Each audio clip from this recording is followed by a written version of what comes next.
This is our second, you might say, visit to India. The first was to get India started, on the road towards civilization. This one is medieval India, India after its initial start. Now, you may have noticed, these next 3 chapters we're going to go through bang, bang, bang. Today it's chapter 9, Monday it's chapter 10, Wednesday it's chapter 11, you have a test. So pay close attention to what I'm saying and what I write on the board, because I don't expect you to learn everything in the chapter, but I do expect to learn the highlights. Now, first thing I want you to remember about India is the Silk Road went through India, went through the northern part of India at least, and it facilitated trade. Now, in South India, they had trade with Africa and the Far Eastern countries, and as Africa declined, they traded with the Far Eastern countries. Another thing I want you to remember about India, India strongly influenced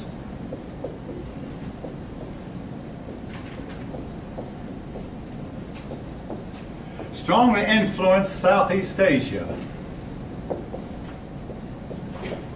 and the East Indies Islands, the Southeast Asia and the Eastern Islands.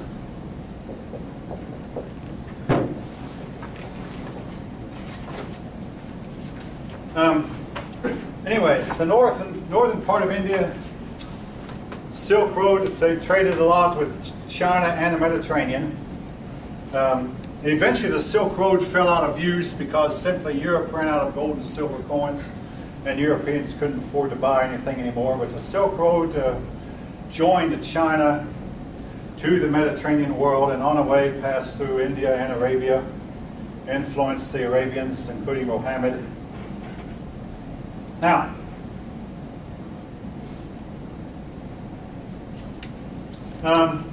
India is a tropical place, at least the southern part of it is, and northern part of India is almost what you call subtropical. So their clothing tends to be very loose-fitting, and the clothing style changed little for maybe millennia. And in fact, when you get to studying Gandhi later, Gandhi wanted the people of India to go back in time and dress the way their ancestors had in these very loose-fitting clothes that, again, was great for keeping the heat out, and keeping them from overheating and keeping them somewhat cool in India's hot weather.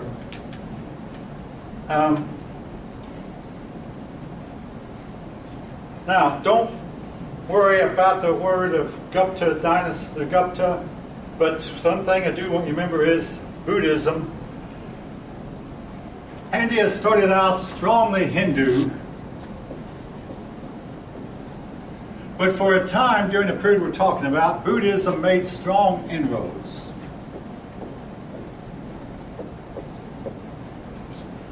And in fact, it looked for a while like Buddhism was going to overtake Hinduism and become the official religion of India, especially since some of your Indian kings were known to be Buddhist. Chandragupta Maurya converted to Buddhism, and it looked like Buddhism was going to hold sway. But Hinduism saw itself being threatened, and they made some changes. And when they made some changes, they eventually swung the people back over. One change that they made was Hinduism began to appeal more to the lower caste. And let's face it, folk, the poor have always outnumbered the rich. The common people have always outnumbered the rulers and nobility or the priest. So the majority of people were not of the upper caste. And Buddhism at first appealed to these lower caste. And this appeal did 2 things to Buddhism. Number one, it strengthened Buddhism initially. Hey, we appeal to everybody. But in the long run, it proved to be Buddhism's undoing, because the people of India just simply had such a tradition of caste, of classes, that they simply did not give up.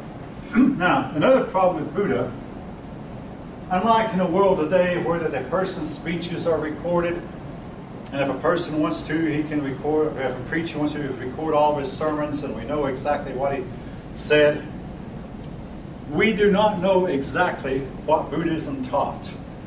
because his sayings, none of them were written down for 200 years. Now imagine, 200 years ago, in 1815, we had just finished fighting the War of 1812 with Great Britain, but I mean, let's face it, nobody was around then. James Madison was president. We barely remember him.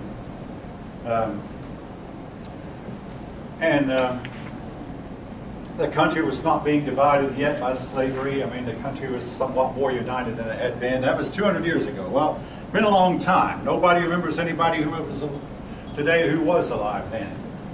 Well, here's the problem with Buddha's sayings. This community over here said he said one thing. This community over here would say he said another. And this community over here would say he said another.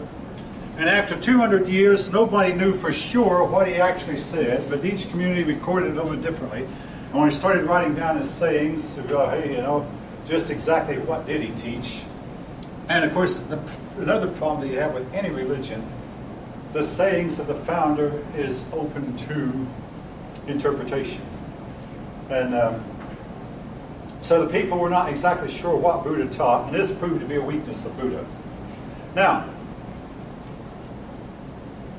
I do have on my webpage something about comparative religions and their founders.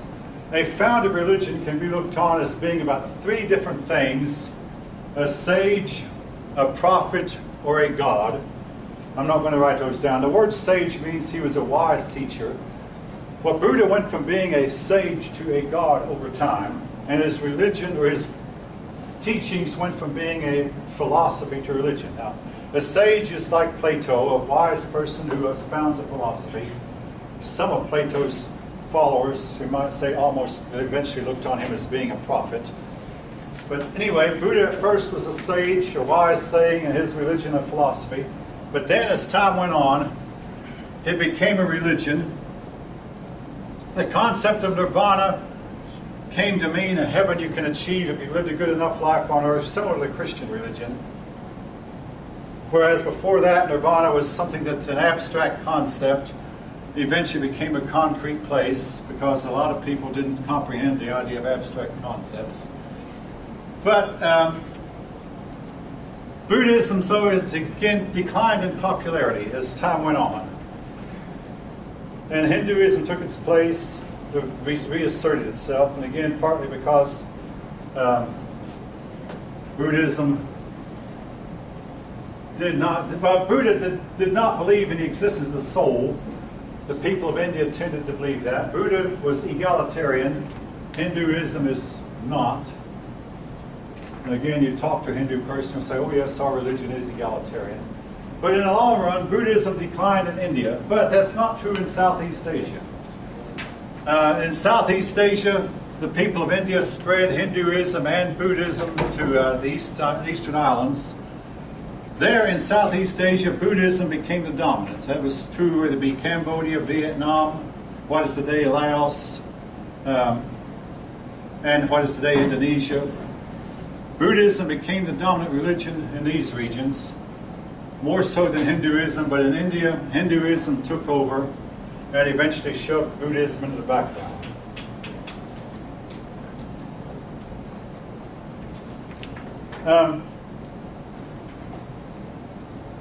Actually, your book shows a picture of a map on page 244 where the Buddhism spread. But another problem that Buddhism had was in the 11th century, in other words, around the year 1000, Islam came over the mountains from the west. After having conquered Persia, what is today Iran, Islam then moved in and took over the northern parts of India, what is today Pakistan, Bangladesh, and Nepal. And the northern parts of India were, well, that's as far south as Islam got. Islam was never able to take over India proper. But to this day, Islam has control of Pakistan, Bangladesh, Nepal, the northern region.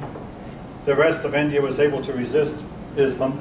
One thing that helped the people of India fight off Islam was the arrival of Genghis Khan. Genghis Khan poured out of Mongolia and stopped.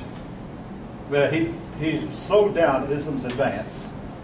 But another thing, initially, the Islamic soldiers, I'll call them soldiers, they call them warriors, they had better weaponry and they had horses.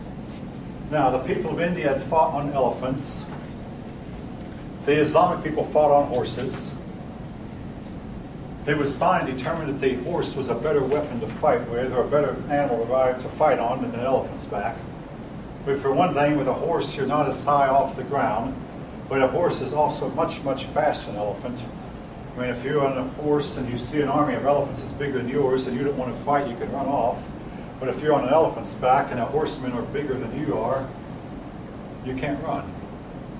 So speed is important. The horses were faster than elephants.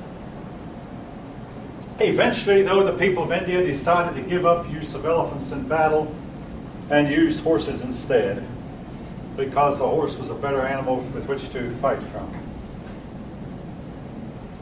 Now, when Islam came on the scene, they made some changes to the people of India. They had some things were alike, but some things were different. For instance, one big difference is that Muslims eat beef. Hindus do not.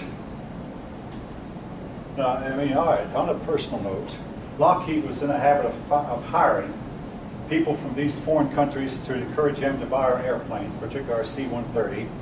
So one day, I mean, in 1981, Lockheed hired a man from India and a man from Pakistan. The man from Pakistan was Muslim. The man from India, as far as I know, the man from Pakistan is still there. The man from India was Hindu. He has passed away, but the man from Pakistan, as far as I know, he worked himself to be a supervisor. At first, the two men hated each other. I mean, you know, you're the wicked old Muslim, you're a wicked old evil old Hindu. But then they realized that here in this country they had more in common with each other than they have with anyone else. And they became buddies and wound up spending some time outside the plant together, having lunch together. But anyway, the one of them, the Pakistani man would eat beef. He was Muslim. The Hindu man would eat, but neither one of them ate pork. But they had some other differences. The Hindus copied some features of Islam. For instance, Islam insists that your women be secluded. So a lot of Hindu men began to seclude their wives also. Felt like, well, this will make the wife more likely to stay at home and less likely to stray from the marriage. But some things, though, that the two sides met did not change. For instance, the Hindu practice of 9-year-old girls marrying, this was going on among the Hindus. It did not change. And if anything, the Muslims, some of them took it up. Also, the practice of Hindu women who would throw themselves on a fire when their husbands died. Now, folk, I mean, pick the one who's going to last longest. If a 9-year-old girl marries a 30 or 35-year-old man, which one of them is most likely to die first? I mean, pick the winner. But anyway, a Hindu woman was expected to throw herself on a fire when her husband died. Again, this practice was to go on for hundreds of years. It wasn't to end until later. It ended mostly under the influence of the British. But the Muslims did nothing to curb this practice. So, but the two sides did borrow from each other. Your book goes into some detail about how much each side influenced the other and how much each side hated the other. Now, I did talk to a man from India in one of my class who insisted that when the Muslims came in, they converted their people in Pakistan by fire and sword. You know, by fire and sword, that means you either convert to Islam or we'll kill you. Your book admits that, seems to admit that this girl, your book downplays it. Again, this book was written a couple of years before we'd heard about ISIS, for instance. Your authors want to downplay Islam's role in converting by fire and sword. But here's my take on it. In some instances it was true, and in some it was not. Some of your Muslim rulers were highly tolerant, so it varied, folk, from place to place and from generation to generation. You can't make a blanket statement and say all Islamic people converted Hindus by fire and sword, but in some cases some of them apparently did. And some did and some didn't. Some of them were tolerant of other religions, some were not.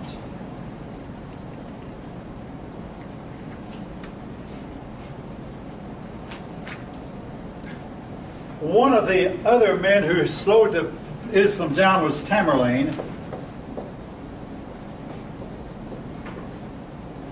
Tamerlane, sometimes known as Tamer the Lame. Tamerlane was one of the world's great conquerors, built himself up a fairly large empire. He was descended from Genghis Khan and took over after Genghis Khan took over part of Genghis Khan's empire. But he kept the Muslims busy for a while. Otherwise, folk, had it not been for the Mongolians that I mentioned almost wiped Islam out, almost stopped them. But had it not been for the Mongolians, who knows, Islam might have gone on down and taken over all of India and have billions more people than they now have. But that's one of those what might have been. As it was, the Mongolians did come on the scene, and Genghis Khan kept the Islamic people busy. So did Tamerlane, and forced the Islamic people to slow their conquest. In the meantime, the people of India began to develop better armaments, better weaponry.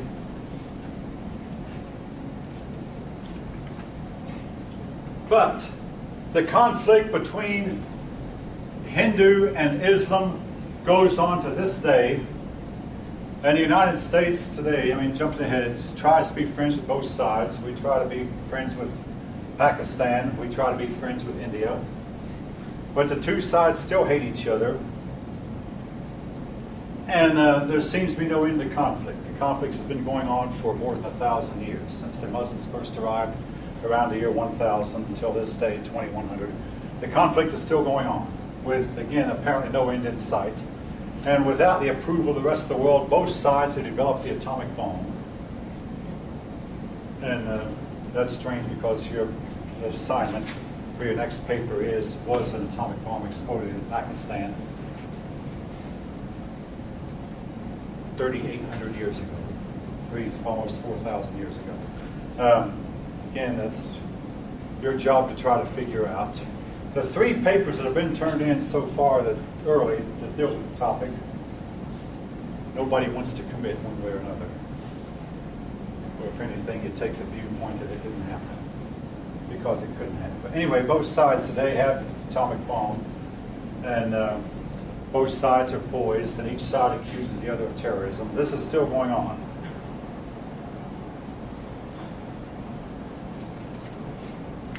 All right.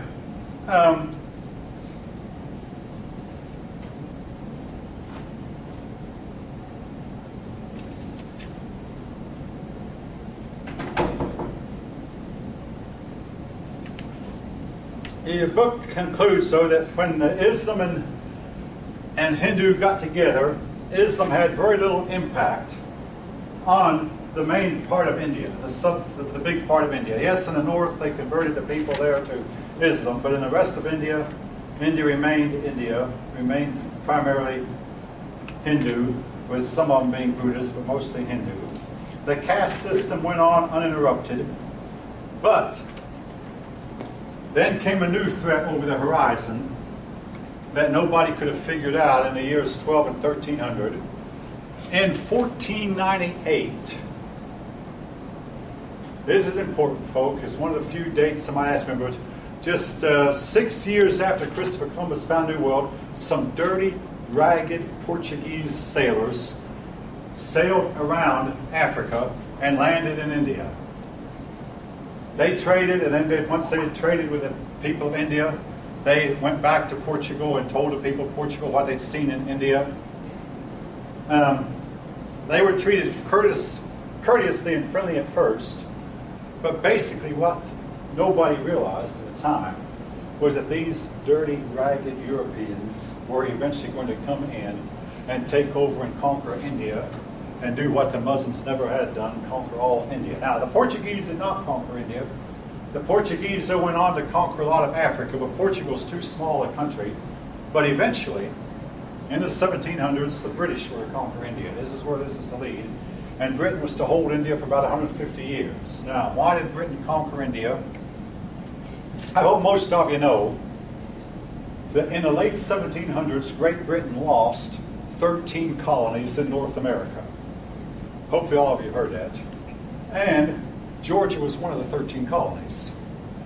But anyway, Great Britain fought a war against its own colonies in North and lost them. So, to get some colonies back to replace the ones they lost, they went out to India. And Lord Cornwallis, the general who had surrendered at Yorktown, once he got back home, he was sent to India to help conquer India. The British were eventually to conquer India. I mean, that's jumping ahead of the story a little bit, but I want you to know where all this is to lead. Basically, folk, what happened with India was the same thing that happened to all these Far Eastern, Asian, and African countries, and even North and South American. They fell behind as Europe forged ahead, and eventually Europe, with its better technology, better weaponry, and more boldness, you might say, was able to go in and wreak havoc among these countries, India, China. That's more a topic for second semester world history, but they wreaked havoc among each other and forced some changes. And largely as a result of British influence, the practice of wives throwing themselves on a fire when husbands died is no longer practiced in India. Child marriages, hardly ever practiced in India anymore. The caste system has been greatly undermined. Now, I say that tongue-in-cheek. There was a case where an Indian man killed his daughter because she was dating a man from another caste. This crime I'm talking about occurred not in India. It occurred here in the United States. It happened a few years back. I've had some few pupils who claim they remember it. He tried to tell the judge, I mean, in this country this is illegal. He tried to, this is my religion, why can't I practice my religion my way? And the judge said, well, this is illegal in this country, we can't allow this in this country, and sentenced the man to a long prison term. So there are people in India who may not know that the caste system has been undermined. But anyway, the caste system has since been somewhat undermined. The outcasts are trying to assimilate them in society. That's jumping out of the story a little bit, though.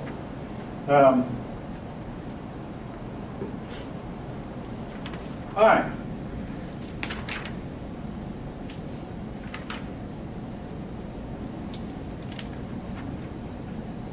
Most people in India, again, live by agriculture, and that has not changed. So I'm going to move on from India for now into Southeast Asia.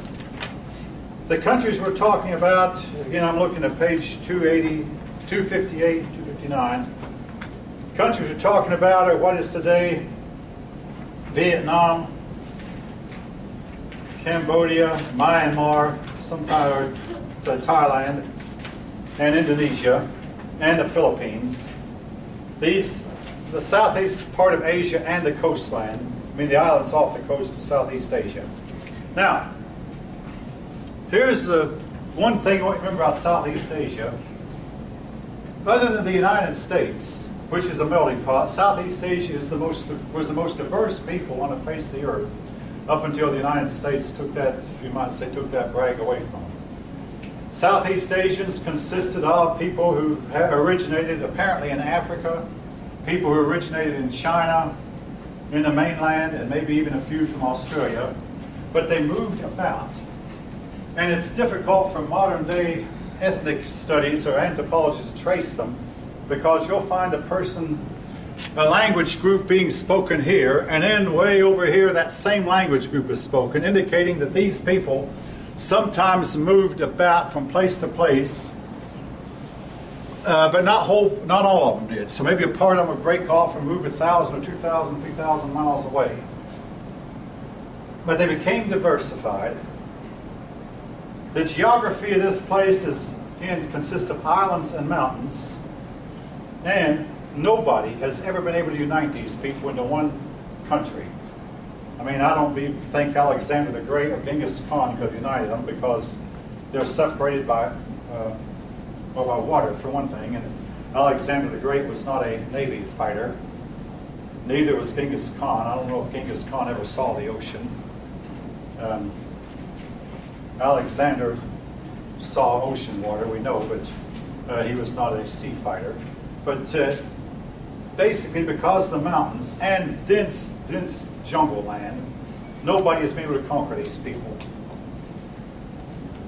In fact, to give you some idea how dense this jungle is, as we start exploring these places, we're finding species of reptile and amphibian, and even in some cases small mammals that we did not even know existed, or animals that we thought had been extinct for millions of years. We're all of a sudden finding new species right and left.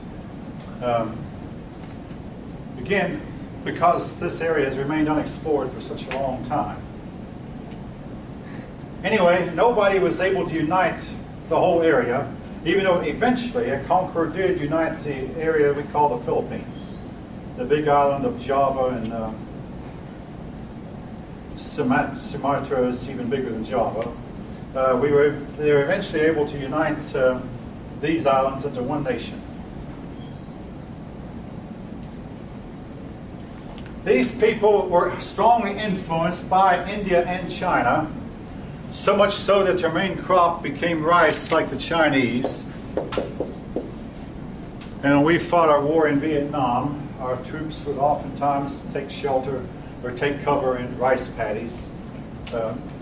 They grew rice the same way the Chinese did. It starts off underground, underwater. Starts off underwater and eventually sprouts above the water. They became rice farmers. They also grew spices that eventually became the envy of the whole world, and their spices were eventually sold all over the world and still are. But they would sell their spices to places like China and India, and eventually when the Americas were found, these spices found their way into Europe and even the Americas.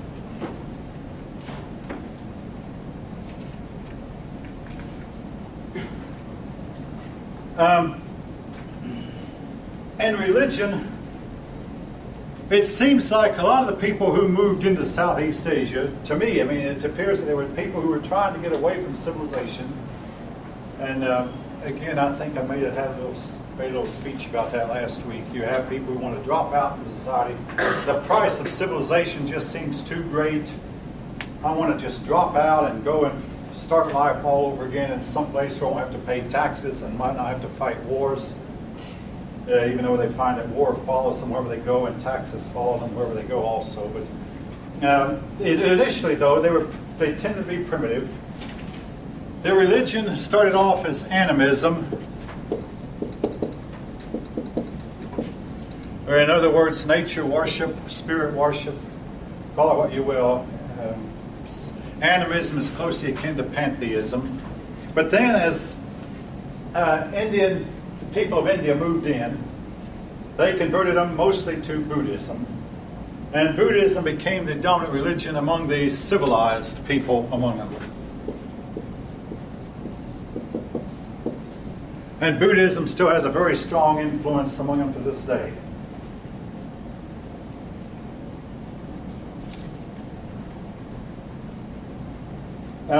Now,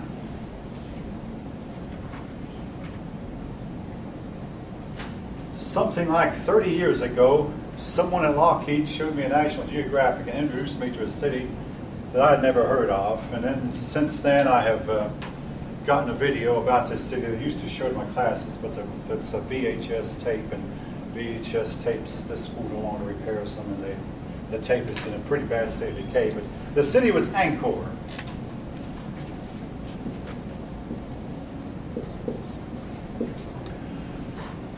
All right, now basically the story about Angkor is it was built up to be a really magnificent city in the midst of the jungle.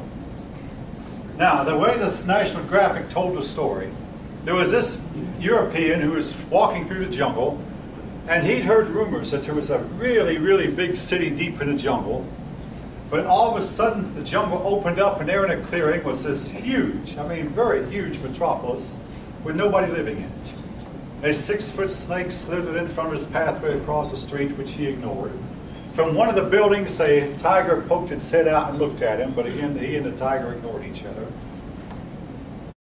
Well, he explored it farther and went around and saw some of the magnificent temples, saw that just completely devoid of human habitation and apparently hadn't been inhabited by humans in centuries. So he went out and reported what he found. He got some other Europeans to go to the scene. And they began to decipher, well, who built this city? Why did they abandon it? And they learned it from the natives that the name of this city was Angkor Wat. And it had been abandoned some 400 years before. In other words, about the time that, shortly, about the time that Europeans were expanding and spreading out, even though European expansion had nothing to do with this fall. Well, the Europeans went in and began to study, how did these people live and what kind of art did they have, what kind of music did they have, what was their religion. And they eventually came to the conclusion that Angkor Wat was abandoned because there were too many invaders coming in to try to steal what they had. Folks, here's basically what you have. You have a civilization in a sea of uncivilization, and the uncivilized come in and take over and drive out the civilized. The people of Angkor Wat moved to build a new city called Phnom Penh, which was on a coastline and more easy to, you might say, to defend. And Angkor was abandoned. Now, the National Geographic article said something that I've never read since, and maybe never will read again, but I'll mention it now anyway. They said the problem with Angkor Wat, one reason was, at first it had Hindu kings, and the Hindu kings were energetic, conquering, thriving, industrious, hardworking, and while they were kings, the city thrived, became a bustling center of trade and industry and commerce. Then came the Buddhist kings, and the Buddhist doctrine taught you to accept what is, believe, just whatever will be, there's nothing we can do about it anyway. So the kings became passive. The people converted to Buddhism became passive also as they accepted what is. And the result was, without that aggressiveness, without that drive, without that ambition, the city decayed and crumbled until after a while the people there living there were, hey, we can no longer defend it. Now, I'm not sure that's altogether the whole explanation. I think another problem is the problem you have with civilized people. They become lackadaisical, or you might say soft,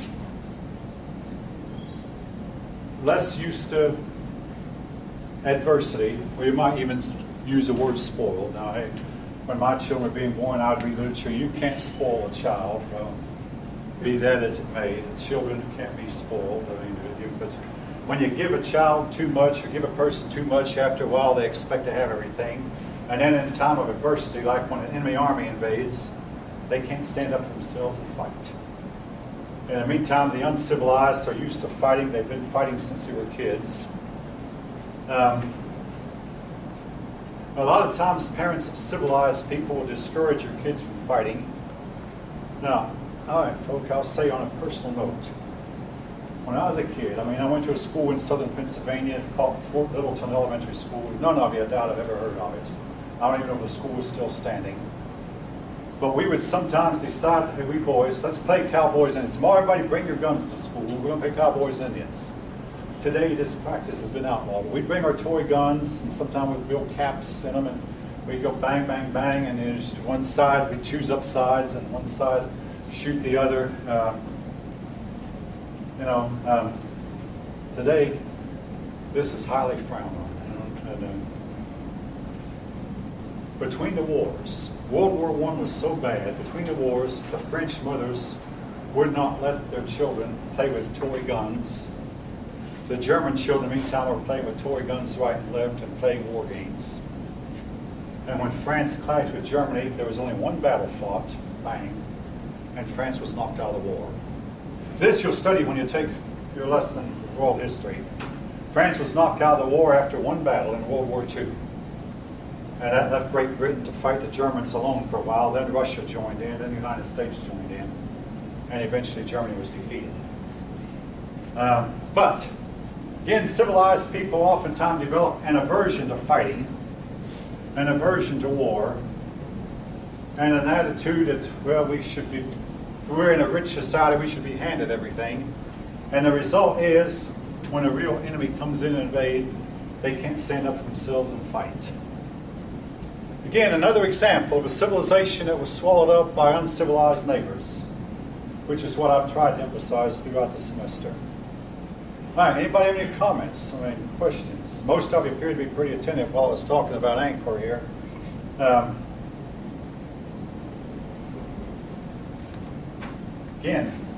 We don't know all the reasons why Angkor fell. Now, there have been persons who have spent their lives studying why civilizations fall.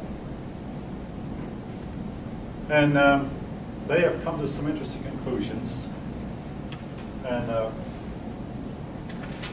nevertheless, the city of Angkor fell, and its people left the jungle and went to live near the coastline, most of them in Phnom Penh. But they never forgot that there was a city buried deep, not buried, but a city deep in the jungle. Maybe every once in a while someone might go back to visit. But apparently nobody went back there to live. And then this European man stumbled on it one day, reported it. And today there have been people who've gone back and they somewhat try to restore it. But nobody lives there. It's still an uninhabited city.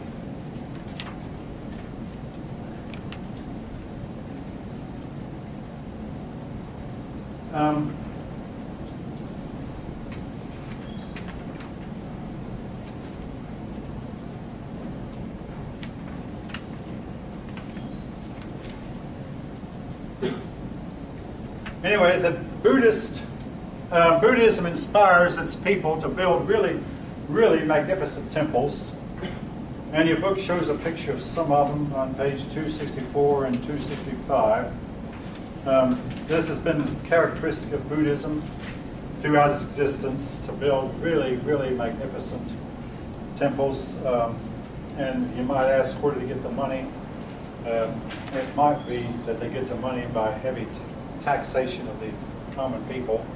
I'm not sure all the details of how they are able to put together these super, super magnificent temples. There is another picture of Angkor Wat. You're looking at this picture on page 266, you'd not even realize that Angkor Wat is located in the middle of the jungle, because the jungle has been cleared away, at least in front of this temple. That thing we're looking at might be a combination of a palace and a temple, both palace and temple, whatever.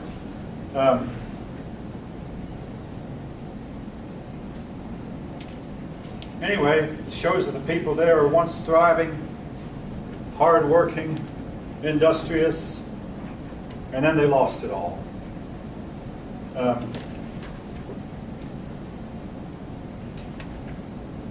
Again, which is a typical case of a lot of civilizations.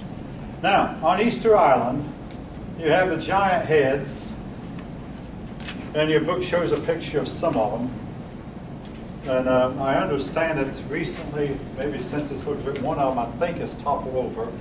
If any of you know anything about it, you're welcome to comment. But you'll hear about these heads from time to time. And it's what they show, folk, is something I'm trying to emphasize also. The people we found when we first went to Easter Island, I'm talking when Europeans went to Easter Island, they found people who were primitive nature worshippers, who lived in tribes, and who were hardly capable of constructing anything more than a thatched hut with a thatched roof. But at one time, their ancestors had been much more enterprising and much, much more developed. And again, these statues would tend to bear that out. The people living there today could not reconstruct them. But at one time, their ancestors, we're guessing it was their ancestors, could make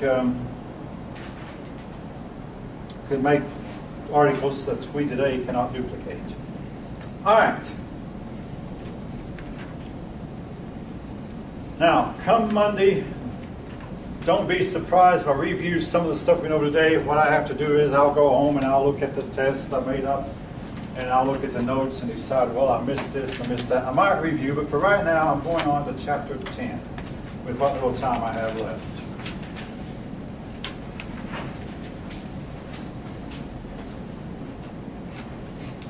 China, like Europe, I mean, your book in chapter 5, and we've already been to China twice, once in chapter 2 and the other time in chapter 5.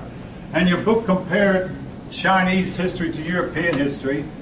Well, China, like Europe, declined greatly. And folk, again, I want to emphasize, I think the decline was due to the climate change, the global cooling. The global cooling wound up carrying away a large part of Europe's population and sent the Roman Empire tumbling as crops failed and storms came about. Well, it also caused China to decline also. As China experienced a cooling of its land and certain crops failed. China, though, did not go as low as Europe. Europe actually went into a period of time called the Dark Ages. China went through an era after the Han. It went through an era of 6 dynasties.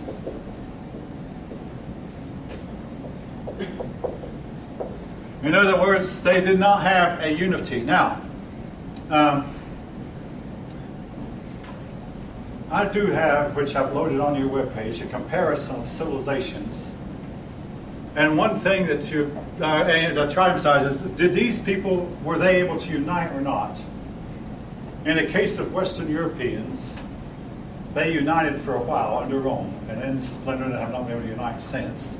India, the people of India had a tradition of unity and a tradition of splintering.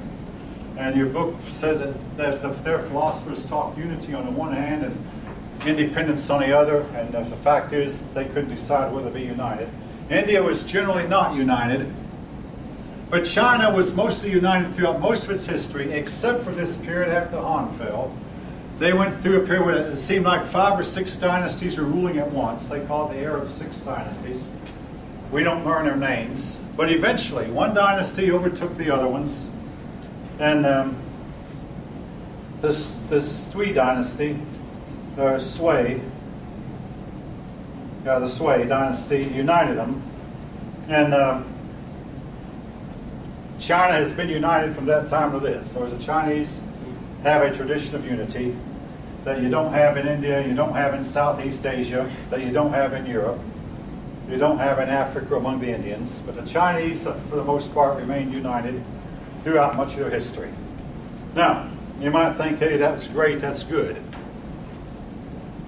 I want to say this about my own theory, though, about why the Chinese did not make it to the top. I mean, I've already mentioned, the Chinese were the most inventive, creative people on the face of the earth up to the year 1500. They had made numerous inventions that should have propelled them at the top of humanity, and they should have burst out from China and overspread the whole globe. They didn't. And I think one of their problems was unity. If China had been divided into 50 different countries, one of them might have figured out a tradition of democracy, a tradition of freedom. As it was, that was up to the Europeans. Europe split itself into about 200 countries, sometimes more than that, sometimes less. And eventually Great Britain led the way, followed to some extent by Holland, followed again by Scandinavia, led the way toward democracy, toward freedom, independence, limiting the power of their government, limiting the power of their kings, and allowing people to innovate. If the Chinese had been divided, perhaps they might have been the people that would have done it. As it was, unity proved, to me, unity might have been the thing that proved to be their undoing. Again, it's hard to tell for sure. But nevertheless, they had a tendency to unite and stay united. They don't find among hardly any of the other peoples of the world. All right.